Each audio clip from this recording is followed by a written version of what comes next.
ಸನ್ಮಾನ್ಯ ಯಡಿಯೂರಪ್ಪನವರು ಧ್ವಜವನ್ನ ಅಖಂಡ ಶ್ರೀನಿವಾಸ ಮೂರ್ತಿ ಅವರಿಗೆ ನೀಡೋದ್ರ ಮೂಲಕ ಪಕ್ಷಕ್ಕೆ ಬರಮಾಡಿಕೊಳ್ತಾ ಇದ್ದಾರೆ.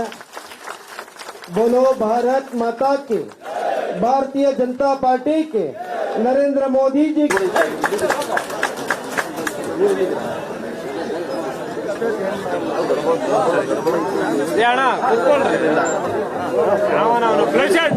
ಕುತ್ಕೋಣ. ಆಮೇಲೆ ಬರ್ತಾ ಸರ್ ಬೈಟಿಗ ಸರ್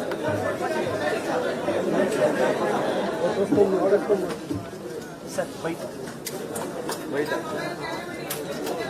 ಯಡಿಯೂರಪ್ಪನವ್ರು ಕೊಡಲ್ಲ, ಸುಮ್ಮನೆ ಹೋಗ್ಬೋದು.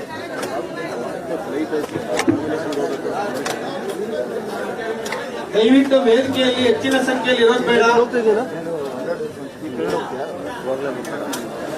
ಯಡಿಯೂರಪ್ಪ ಬೈಟ್ ವೇದಿಕೆಯ ಮೇಲೆ ಕುರ್ಚಿಯಲ್ಲಿ ಕುಳಿತವರು ಬಿಟ್ಟು ಯಾರು ನಿಲ್ಬಾರ್ದು ಅಂತ ಹೇಳಿ ವಿನಂತಿಸ್ಕೊಳ್ತೇನೆ. ದಯವಿಟ್ಟು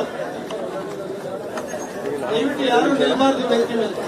ಅಖಂಡ ಶ್ರೀನಿವಾಸ ಮೂರ್ತಿಯವರು ಮತ್ತೆ ನೂರಾರು ಜನ ಅವರ ಬೆಂಬಲಿಗರೊಂದಿಗೆ ಪಕ್ಷಕ್ಕೆ ಬಂದಿರುವಂತಹದ್ದು ಈ ಚುನಾವಣೆ ಸಮಯದಲ್ಲಿ ನಮಗೆ ದೊಡ್ಡ ಶಕ್ತಿಯನ್ನು ಕೊಟ್ಟಂತಾಗಿದೆ.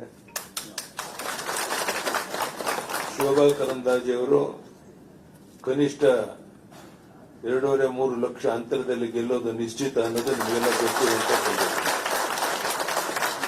ಇಂಥ ವಿಶೇಷವಾದ ಸಂದರ್ಭದಲ್ಲಿ ಉಪಸ್ಥಿತರಿರುವಂತಹ ಎಲ್ಲ ಬಂಧುಗಳಿಗೆ, ತಾಯಂದಿರಿಗೆ, ಮಾಧ್ಯಮದ ಸ್ನೇಹಿತರಿಗೆ ವಂದನೆ, ಅಭಿನಂದನೆಯನ್ನು ಸಲ್ಲಿಸ್ತಾ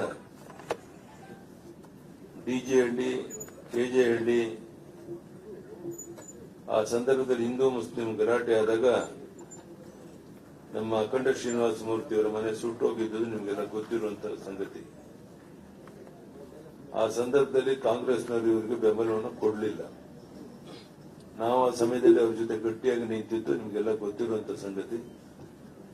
ಅಂತ ವಿಶೇಷವಾದ ಸಂದರ್ಭದಲ್ಲಿ ನಮ್ಮ ಅಖಂಡ ಶ್ರೀನಿವಾಸ ಮೂರ್ತಿಯವರು ನಮ್ಮ ಪಕ್ಷಕ್ಕೆ ಬಂದಿರುವಂತದ್ದು ದೊಡ್ಡ ಆನೆಯ ಬಲ ಬಂದಂತಾಗಿದೆ.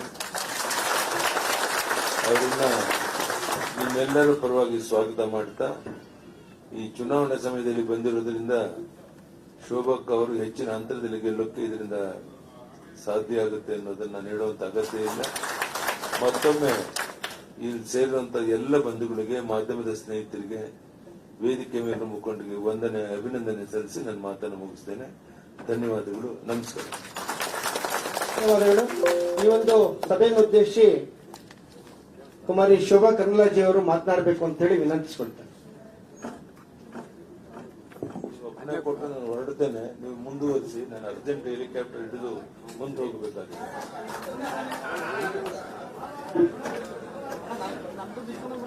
ಇಷ್ಟಿಲ್ಲ